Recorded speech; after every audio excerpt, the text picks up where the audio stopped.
Welcome to the Primitive Camping and Bushcraft Podcast. I'm your host, Chris Spear. So here, we're going to talk about gear, grit, and the kind of stories you only get around a fire. It's all about learning, adapting, and keeping your faith strong. So whether you're a seasoned outdoorsman or just looking to unplug and reconnect, you're in the right place. So pull up a chair by the fire and let's get into it. Well, welcome back to the podcast, and today we're going to be talking all about hygiene, and we're talking about specifically soap, and even more specific than that, how to make soap when you're out into the woods. And I'm coming to you live, well, not really live, I'm recording this on a Friday to be played on a Monday, but I'm coming to you from underneath the tarp at Camp What the Heck, right here in South Mississippi. This episode is inspired by one of my Facebook folks, one of my community members there. Clay, this is for you, dude. And what we're going to talk about today is just specifically making soap or how to keep yourself clean while you're out into the woods. Now, he asked, how does he make soap in the wild? How does he make soap from nothing? And we're going to get into that process here in a little while, but let's talk about some tools that you can bring with you to keep you sanitized while you're out into the field, while you're out camping and deep in the woods. A lot of folks, and you see this online all the time, these little pieces of paper that people cut and they soak them in some kind of dish liquid. Pre-soaked paper towels or napkins in a liquid soap. And that works. It does. I've used it before. I've done it before. You just want to lay these things down. You go to camp. And what I found is that if you take like regular paper or newspaper or something to that effect, I have found myself that those work better than using like paper towels, because the paper towels, they never fully dry or whatever. So you lay these dudes, you cut them out the way you want, you lay them down, you put some soap on them, and then you just let them dry. You just let them out to dry. If you got a dehydrator, you can put them in that dehydrator and it'll take all the moisture out of it.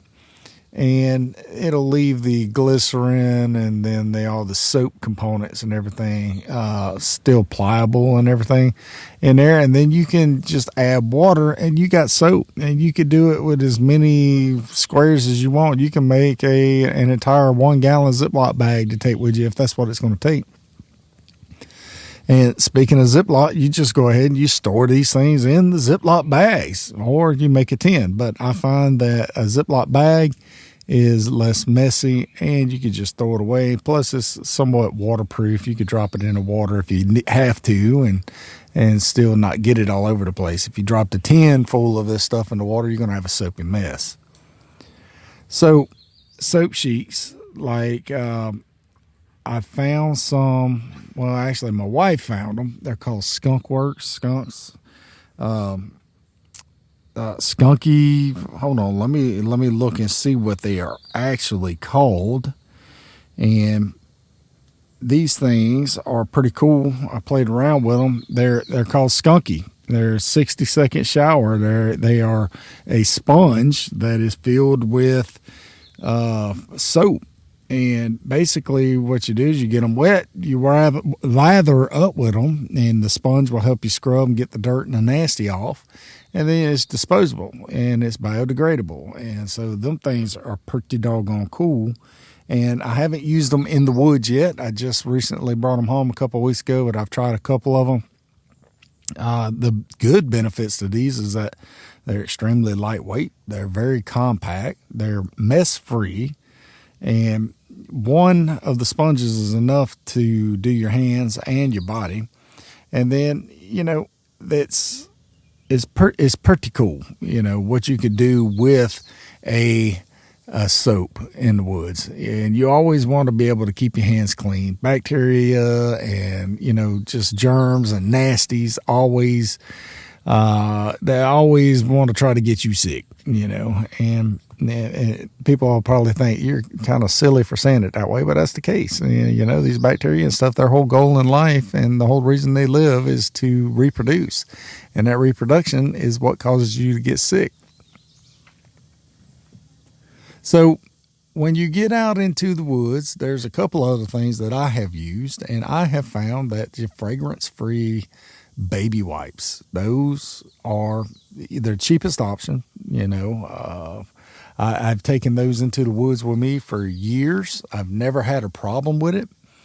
And I think that those all around are a very good source of being clean. You could take yourself a little wet bath or whatever at night, and it has, I don't really know what they got on them. I know they disinfect your hands and all that garbage, but they actually leave you clean, and it's non-toxic if you touch your mouth or anything like that.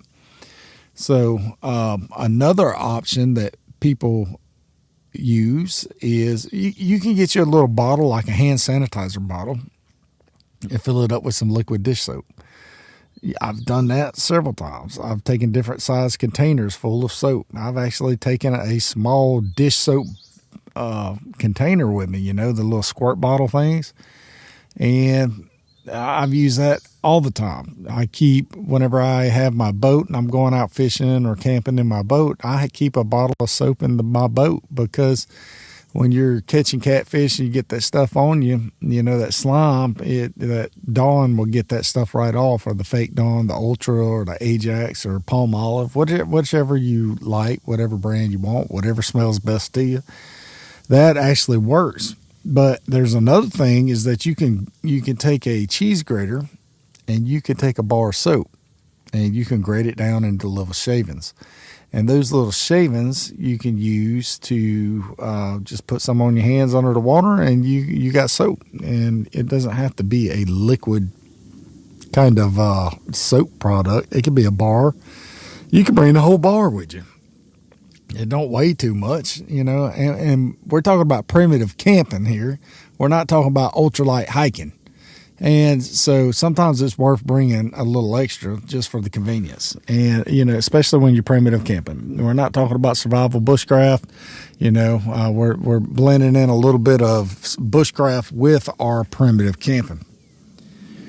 So, you know, the soap shavings we just discussed, the shavings are going to dissolve a lot faster than an entire block, you know, if you carried a whole bar of soap. And the shavings will rub down and dissolve into what you need it. So you can get you some small shavings that'll look like cheese. Just do not put that over whatever you're cooking whenever you're eating. So you could do the no rinse options, and that's what I was talking about with the baby wipes. Your vinegar, alcohol-based wipes, ash, and water in a pinch. I've never used the vinegar-based wipes. I have used the alcohol-based wipes. I've used those. They're like sanitizer towels, and they work pretty good. One of the things that I use, like I just mentioned just a few minutes ago, the one thing that I use the most would be the actual baby wipes. And those things are amazing. They get your hands clean. They're easily disposable. You can burn them or you can haul them out with you. You know, they're going to degrade. You don't leave them in the woods, you know, but they will burn down to absolutely zero nothing. And then you can haul them out of the woods with you. But now we're going to move over to the meat of the story. We're going to move over to actually making our soap in the wild.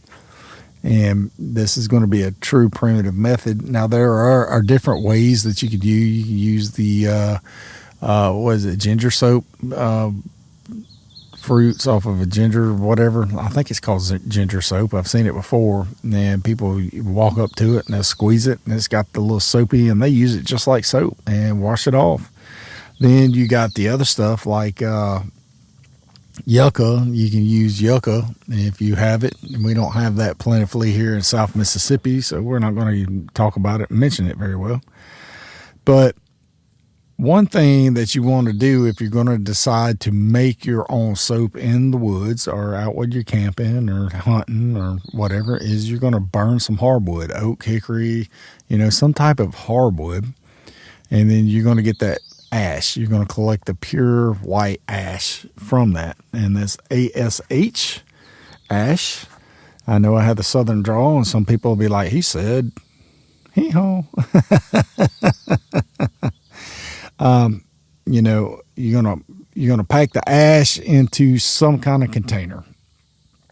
Now, a bucket with a hole in it and it's going to be good. A water bottle or an old plastic water jug, something like that, with the bottom cut off with a hole in the lid will work great. And you're going to pack your ash in there, and then you're going to pour water through it, and then you're going to collect it.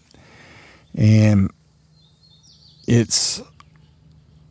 going to pour your water through there, and then when the water comes out, you're going to be making what's called lye, L-Y-E. And you can feel if you got a cut on your hand and it stings, or if it's kind of slippery feeling, that's what you want. That's when you know that your lye is going to be strong enough to actually do this. Now, part 2 of making your soap is you're going to have some fat. You're going to have to bring some fat with you, or you're going to have to dispatch an animal where you can get the fat from it. And if you're long term and you're out like survival, like let's say you're on a loan or you're, something to that effect, and you have to dispatch a big old hog or, a deer and, something with a lot of fat in it, beaver, whatever, you're going to use that clean animal fat. And then you're going to chop that fat down real nice, real small, real fine. Then you're going to slowly, you don't want to cook it fast. You want to slowly let it render over a warm fire. You don't want it to be too hot. You just want that fat to turn into grease. You want to render it down. Then you're going to strain out all your solids, and you're going to save that liquid grease.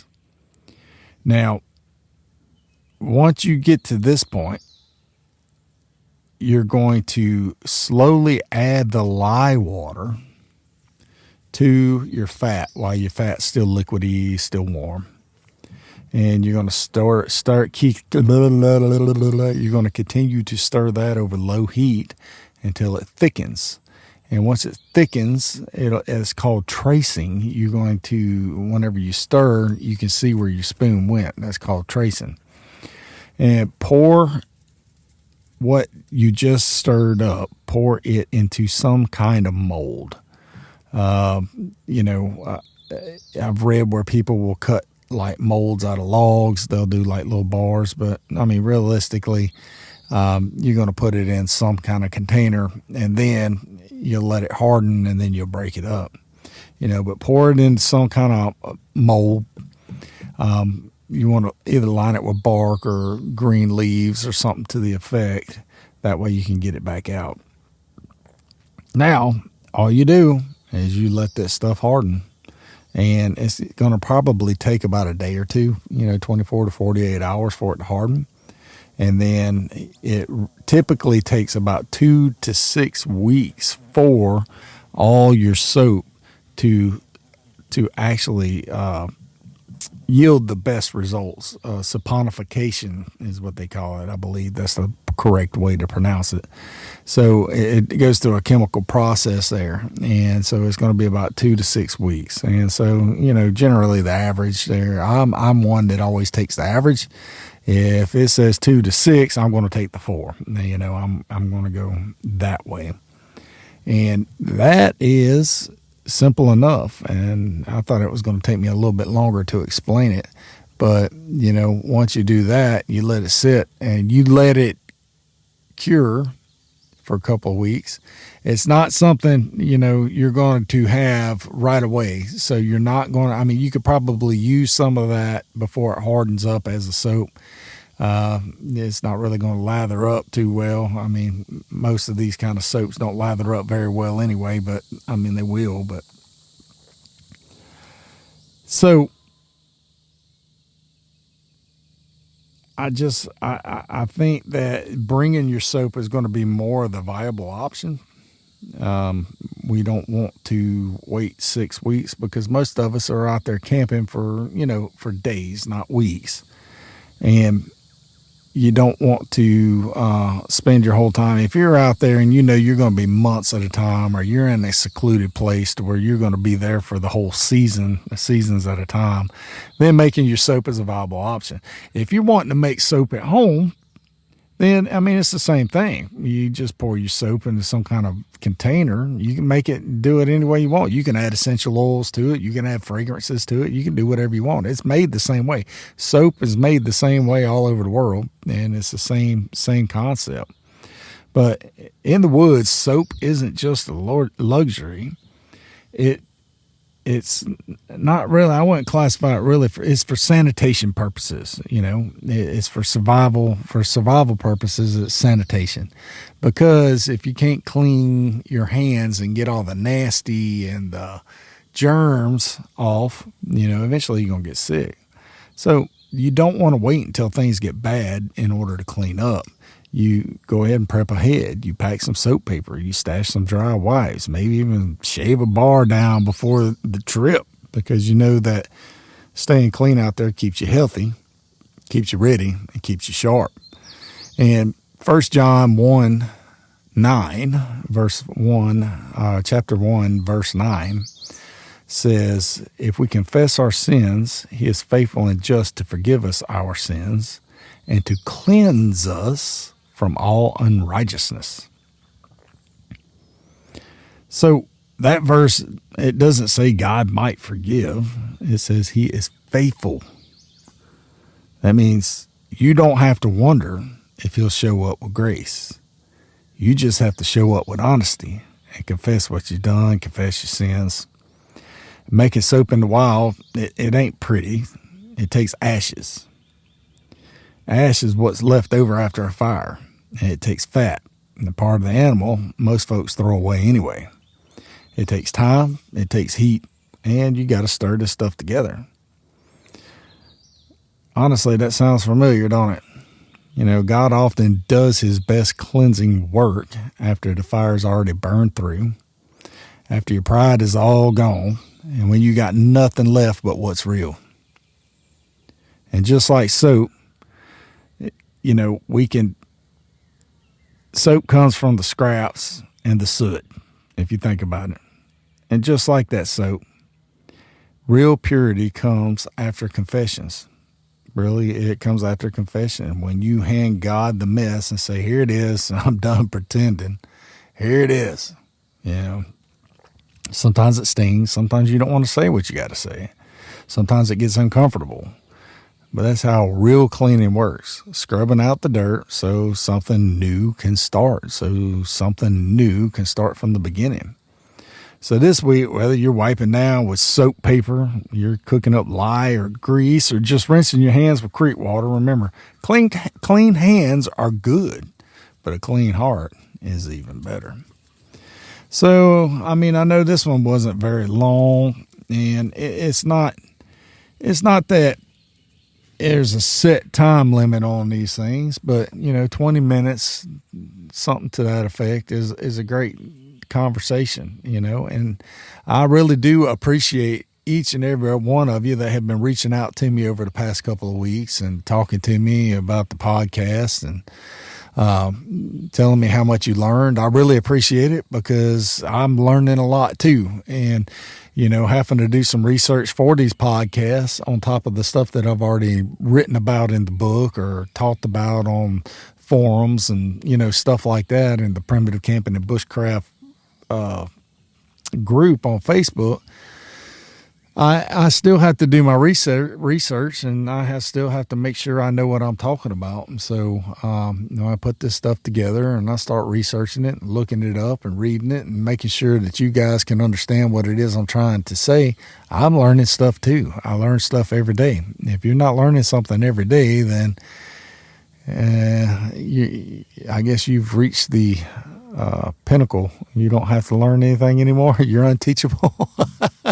So I'm going to sign off on this one. I thank you guys so much for sitting around the fire with me today, and right out here at Camp What the Heck, and it is 93 degrees today underneath this tarp.